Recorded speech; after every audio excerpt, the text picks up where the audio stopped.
महाराष्ट्रातल्या प्रत्येक लेकीला विश्वास जर कुणाकडून मिळत असेल तर तो आदरणीय सुप्रियाताईंकडून मिळतोय। मला आल्यानंतर विचारलं साहेब की आज भगवा कुर्ता घालून का आलाय, मला खरंच कळत नाही। म्हणजे राष्ट्रवादी काँग्रेस पक्षाच्या शिबिराला भगव्या रंगाचा कुर्ता घालून आलो तर विचारणाऱ्याच्या पोटात नेमकं काय दुखलं मला कळलं नाही, पण त्याला प्रामाणिकपणे हेच सांगू इच्छितो की हा भगवा कुणाची मक्तेदारी नाही, हा छत्रपती शिवाजी महाराजांचा भगवा आहे। हा बौद्ध भिक्खूंच्या चिवराचा भगवा आहे आणि हा माझ्या देशाच्या तिरंग्यातला भगवा आहे। आणि जेव्हा भगव्याचा विषय निघाला तेव्हा स्वाभाविक अनेक ठिकाणी चर्चा सुरू आहे, राम मंदिराची चर्चा सुरू आहे।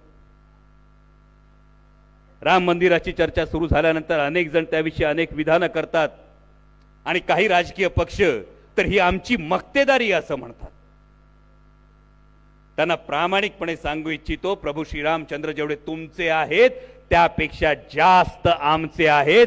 चार खांद्यावर जाताना आम्ही सुद्धा जय राम श्रीराम जय जय रामच म्हणतो।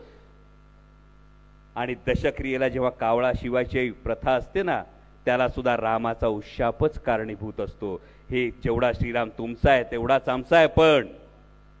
पण आम्हाला जे प्रभू श्रीरामचंद्र शिकवलेत, आमच्या मंदिरामध्ये प्रभू श्रीरामचंद्र जे आहेत, हे आमच्या मंदिरात असलेले प्रभू श्रीरामचंद्र धनुष्यबाण ताणलेले नाहीत, ते आशीर्वादाचा हात उंचावलेले कुटुंबवत्सल सीतामाई लक्ष्मण आणि हनुमंतरायाबरोबर असलेले प्रभू श्रीरामचंद्र आहेत। आम्ही माणसाला माणूस भेटला की राम राम म्हणतो, राम राम म्हटल्याने माणूस जोडला जातो, राम राम म्हणून माणूस जोडणारा देश आम्हाला हवा आहे। आणि म्हणून प्रभू श्रीरामचंद्रांविषयी जेव्हा शिकवलं जातं आपल्याला देशमुख साहेब, तेव्हा काय शिकवलं जातं? एक वचनी, एक बाणी, एक पत्नी। तिसऱ्या विषयावर मी बोलणार नाही। खाजगीतल्या गोष्टी जाहीरपणे बोलू नयेत असा एक संकेत आहे, तेवढा आपण पाळू। पण एक बाणी एक वचनी हा जो आहे, म्हणजे प्रभू श्रीरामचंद्रांची आराधना करायची, प्रभू श्रीरामचंद्रांचं उदो उदो करायचा। प्रभू श्रीरामचंद्र उभ्या हिंदुस्थानाचे दैवत आहेत, पण प्रभू श्रीरामचंद्र एक वचनी होते। आधी वचन द्यायचं आणि नंतर चुनावी जुमला था असं म्हणणाऱ्यांना प्रभू श्रीरामचंद्र कसे पावतील? आमच्या प्रभू श्रीरामचंद्रांनी लंकेला जाऊन सीतामाईला सोडवून आणलं। स्त्री स्त्रीलाचं रक्षण करणारे प्रभू श्रीरामचंद्र होते। आमच्या महिला कुस्तीपटूंवर दिल्लीमध्ये काय परिस्थिती ओढवली ती पाहिली। आमच्या महिला कुस्तीपटूंना जर अश्रुपूर्ण नयनांनी कुस्तीलाच राम राम ठोकावा लागत असेल तर असं महिलांचं शोषण करणाऱ्यांना, आश्रय देणाऱ्यांना प्रभू श्रीरामचंद्र कसे पावतील?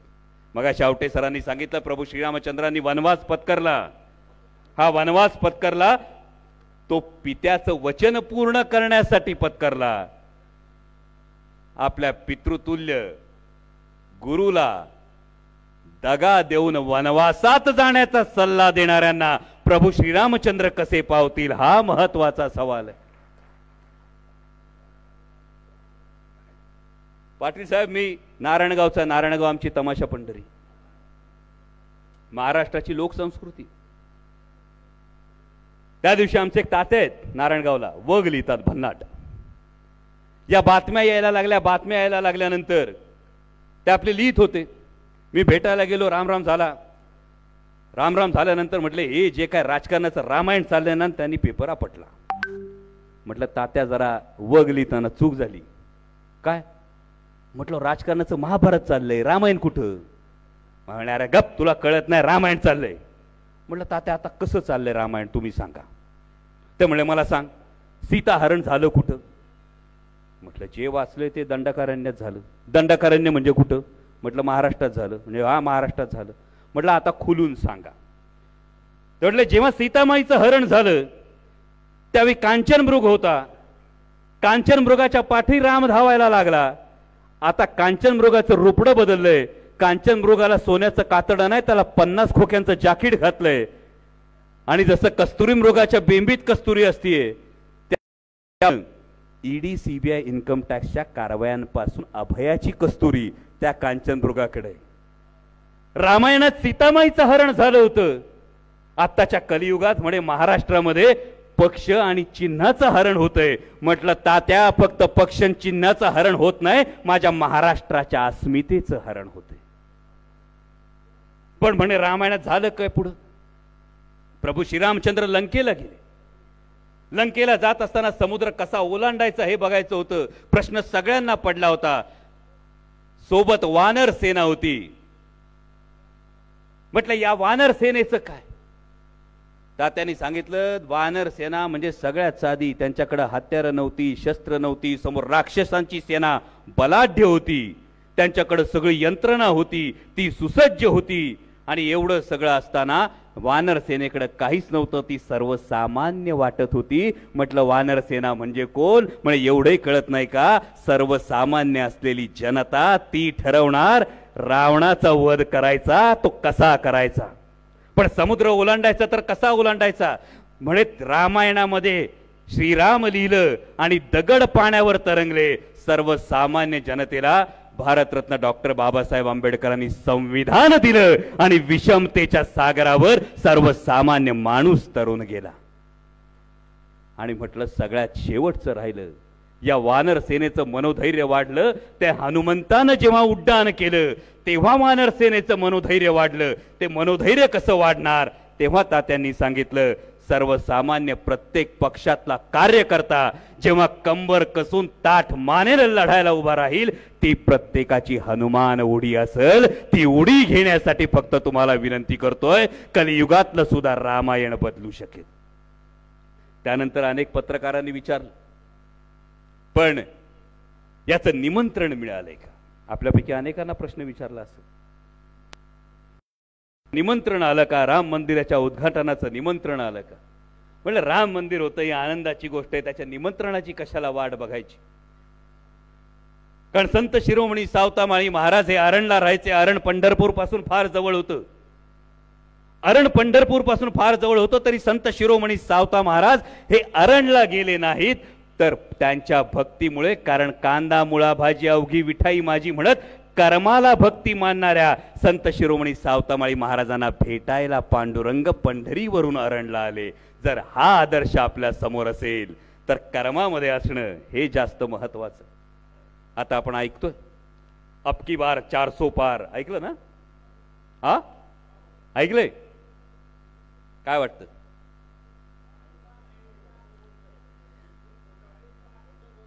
अहो बोलू द्या, कार्यकर्त्यांचं मनोधैर्य थोडं तरी वाढवावं लागेल. हा, अबकी बार 400 पार हा जो काय आवाज दिला जातोय, हा केवळ आणि केवळ त्यांच्या कार्यकर्त्यांचं मनोधैर्य वाढवण्यासाठी दिला जातोय. याची खूणगाठ मनाशी बांधा. 2019च्या निवडणुकांचा आपण जर विचार केला तर फक्त 38% मतं ही भारतीय जनता पक्षाकडे आहेत. किती? फक्त 38% मतं. आणि आता जी इंडिया आघाडी बनते, या इंडिया आघाडीकडे असणाऱ्या मतांची टक्केवारी आहे ती 62% मतांची आहे. आणि 62% 38%पेक्षा कधीही जास्त असतात. आणि म्हणून कुठेतरी त्यांच्या कार्यकर्त्यांचं मनोधैर्य वाढवण्यासाठी ही परिस्थिती निर्माण केली जाते. देशात खालून सुरुवात करा. केरळमध्ये भारतीय जनता पक्ष आहे, तामिळनाडूमध्ये त्यांचं सरकार आहे, तेलंगणामध्ये त्यांचं सरकार आहे, कर्नाटकात त्यांचं सरकार आहे, आंध्रमध्ये त्यांचं सरकार आहे. खालून सगळा सुपडा साफ झालाय. आणि आता महाराष्ट्राची भूमिका फार महत्वाची आहे. आणि ही महाराष्ट्राची भूमिका घेत असताना एक अत्यंत महत्वाची गोष्ट लक्षात घ्या. महाराष्ट्रातल्या सध्याच्या सत्ताधाऱ्यांची एकूण मानसिकता आपण पाहिली. म्हणजे कापसाचा प्रश्न असेल, ऊसाचा प्रश्न असेल, सोयाबीनचा प्रश्न असेल, कांद्याचा प्रश्न असेल, दुधाचा प्रश्न असेल, तरुणांचे रोजगार पळवण्याचा विषय असेल, भारतीय जनता पक्ष, शिंदेंची शिवसेना आणि नवीन मित्रमंडळ यांचे मिळून देशाच्या संसदेत 39 खासदार आहेत. किती? महाराष्ट्रातल्या 48 खासदारांपैकी यांचे मिळून खासदार किती? हा लाकडा लक्षात ठेवा. किती? 39 खासदार आहेत. मागच्या 2 वर्षात या 39 खासदारांपैकी एकानी तरी महाराष्ट्राच्या प्रश्नाविषयी जर तोंड उघडलं असेल तर दाखवून द्या, वाटेल ती पैसा हरू आपण. आणि म्हणून महाराष्ट्र हा विचार करतोय. 2019 निवडून दिले, त्यातले 39 खासदार निवडून दिले. या 39 खासदारांपैकी महाराष्ट्राच्या प्रश्नाविषयी एकही जण जर तोंड उघडणार नसेल तर 2024 ला यांना पाठवायचं कशाला? हा कळीचा मुद्दा आहे. आणि हा मुद्दा घेतल्यानंतर या पुढच्या काळामध्ये सेनापती बापटांचं जे कविता आहे, महाराष्ट्र मेला तर राष्ट्र मेले, का करावं लागणार आहे?